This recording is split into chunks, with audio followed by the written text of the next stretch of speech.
Hey, what's up guys? John here. The auto loan bubble just popped. We have a whopping $1.46 trillion in outstanding auto loans. On overall, Americans owe $1.46 trillion in auto loan debt, accounting for 9.4% of American consumer debt. On average, Americans take out more than $60 billion in new auto loans each month.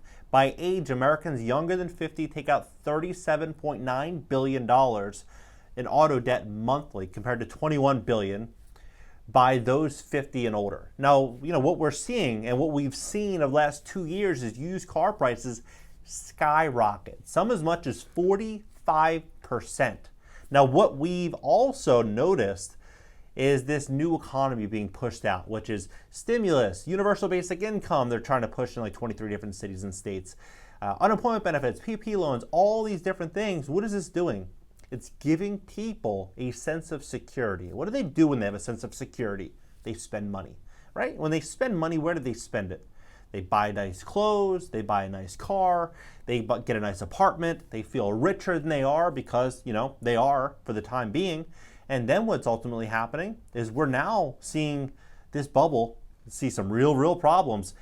More subprime borrowers are missing loan payments. This came out today. Consumers with low credit scores are falling behind on payments for car loans, personal loans, and credit cards, a sign that the healthiest consumer lending environment on record in the U.S. is coming to an end. What is also going to happen with these auto loans? When someone buys, let's say, a Honda Civic, they spend $35,000 on a Honda Civic. Let's say they spend $35,000, they finance it. And they're doing it when gas is $3.25 a gallon. They bought it, excited about it. Now gas is $4.60. Then what they're also seeing is insurance rates are going up as well, and food prices are going up. Everything is going up. But now they don't have the stimulus coming in. They don't have the unemployment benefits and the PPP loans. They don't have this money coming in. It's getting pulled out. Now what's happening? What are they going to pay for last? They're gonna pay the rent. They're gonna try to, but they're definitely gonna feed themselves first. They're gonna take care of their basic necessities. What I think is going to happen here is we're going to start to see a lot of auto lenders pull back and say, you know what, pricing for these vehicles is, pretty crazy right now, paying 40% above what it was 3 years ago. We're now seeing a lot of hesitancy right now in the overall market. Stocks, crypto, real estate, everything is getting pulled back.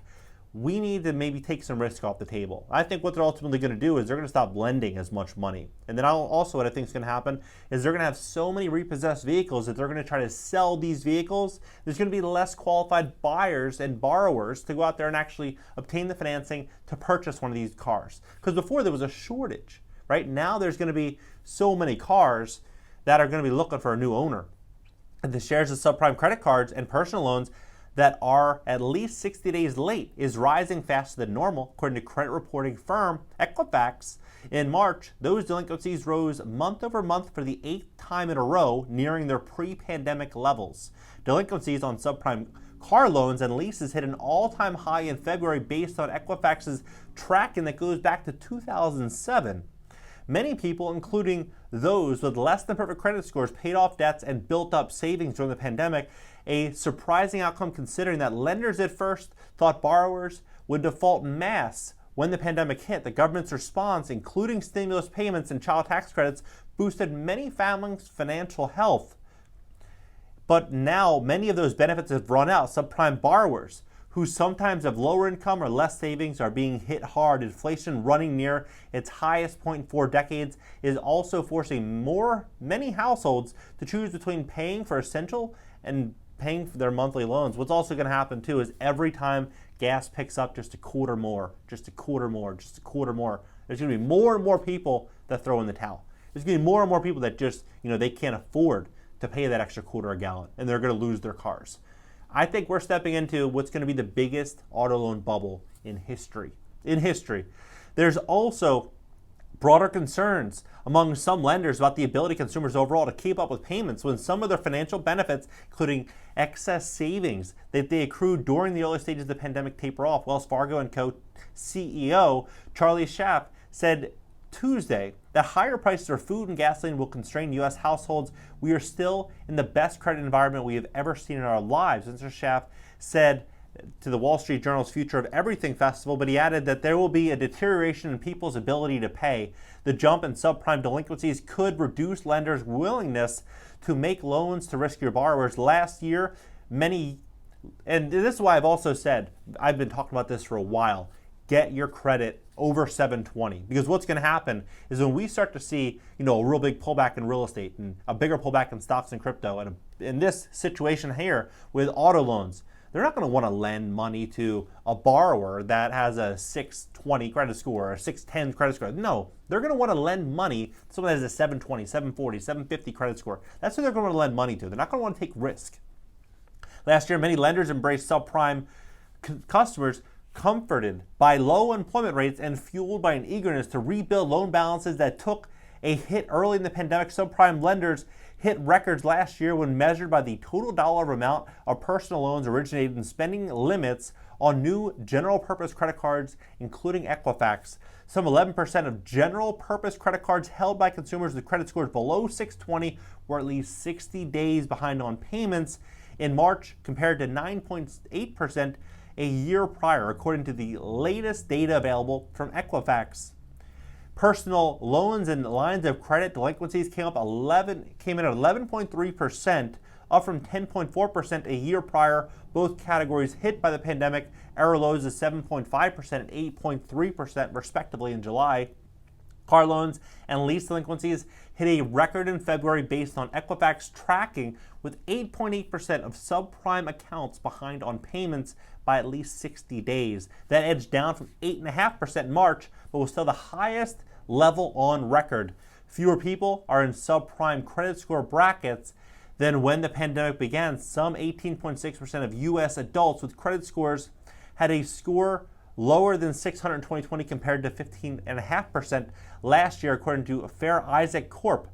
Lenders say that the delinquencies are going up in artificially low levels and that their credit portfolios overall remain strong. Many refer to what is happening as normalization, where delinquency rates return to levels more in line with pandemic times. Some say their delinquencies remain below their first quarter 2020 levels. I completely disagree with that. Now, they're going to say it's going to return to normal. Nothing in this economy is returning to normal. Nothing.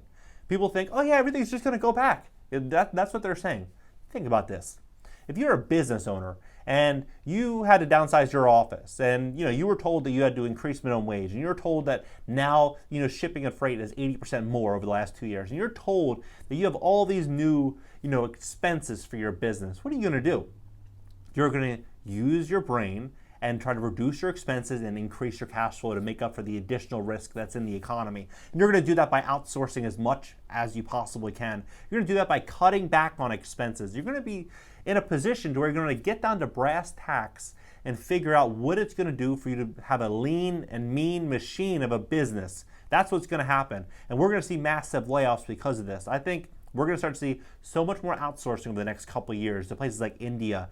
In India and China, it's like a different world over there. They're so focused. They're based on education. They're hardworking. And they'll work for less. I've mentioned this story before. I had a young guy from India that was editing videos for me and still does edit videos for me. He was editing videos for $5 for me. $5. And he would wake up at 2 in the morning to edit videos before he would go to school. That's how motivated he was. He would go to bed at 9, wake up at 2, he'd edit the videos, take a quick power nap, and then go to school, for $5. You try to get an American to do that for $50. Try to get an American to do that for $60. It's not going to happen, right? We're not going back to a normal type of society. We're going back to an outsourcing type of world that's going to be going to instill more layoffs, and we're going to step into more of a tech-based society. We're seeing the self-checkouts and the self-service and all that stuff.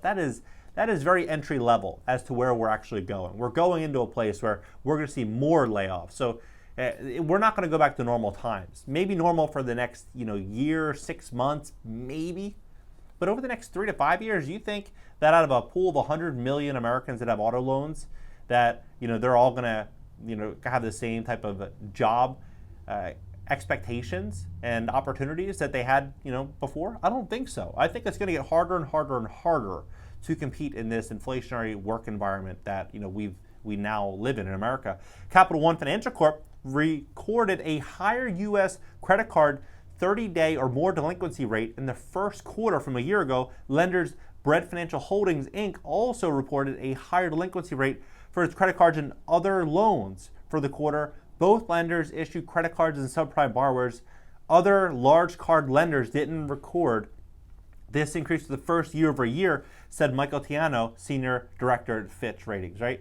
And so this is what they're saying. This is where they think that this is all going to go. They think that, we're stepping into a very, very turbulent headwind with, roughly $1.5 trillion in outstanding auto loans, with increased gas prices, increased cost of living, inflationary concerns, and we're getting all that money pulled out of this economy with quantitative tightening. We're leaving quantitative easing, going into quantitative tightening. It would be an unnatural thing for credit to stay where it is. Capital One Chief Executive Richard Fairbank said on the bank's last earnings call, we would expect this as an across-the-board kind of return to normal over time. Upstart Holdings and Ottermore Financial Corp and One Main Holdings, which facilitate or extend personal loans to people with limited credit histories or low credit scores, also reported increased delinquencies for the first quarter. Upstart said on its earnings call last week that government stimulus led to temporary overperformance for consumers. It recently reintroduced loan modifications for borrowers who are struggling to keep up with their payments. Consumers are dealing with a mixed bag of rising gasoline prices and rent, while employment and wage growth remain strong. We'll see about that. Raul Vasquez, Opportune's chief executive, said in an interview, how that mixes out, we're all going to see in the next few months. We will see. What do you guys think? Who do you think is right? Do you think that they're right, or do you think we're going to start to see layoffs at a greater scale than we've seen before? Because they're talking about these concerns that, that auto borrowers are facing. What about the business owners? What about the small business owners? What about the concerns that they're going through? I think they're going to be in for a rude awakening. I think that we're going to see a really, really big pullback. And if you're looking for like a luxury SUV, maybe you've done really well for yourself, you want to get a G-Wagon or get some real nice car, I think the time to do it is probably going to be in about a year when gas prices are through the roof and people are panicking, because that's where we're headed. I think we're going to start to see car sales and we're going to start to see more price reductions across vehicles. We're going to see dealers try to get rid of these cars. They're going to try to get rid of these cars because their lots are only so big, and they want to get them out because it's going to cost them money just to hold them. And we're stepping into year end. If they don't dump the cars that they have before year end, that car's just getting 1 year older. What do you think about all this? Drop your comments below. Let's talk about it. And subscribe. Also subscribe to my second YouTube channel. It's going to become a podcast and interactive show starting next week. It's going to be really awesome. I'm really looking forward to it. And then and the links for that down below. And then for LinkedIn and Insta, TikTok, everything's up top, Twitter. I'll catch you guys later.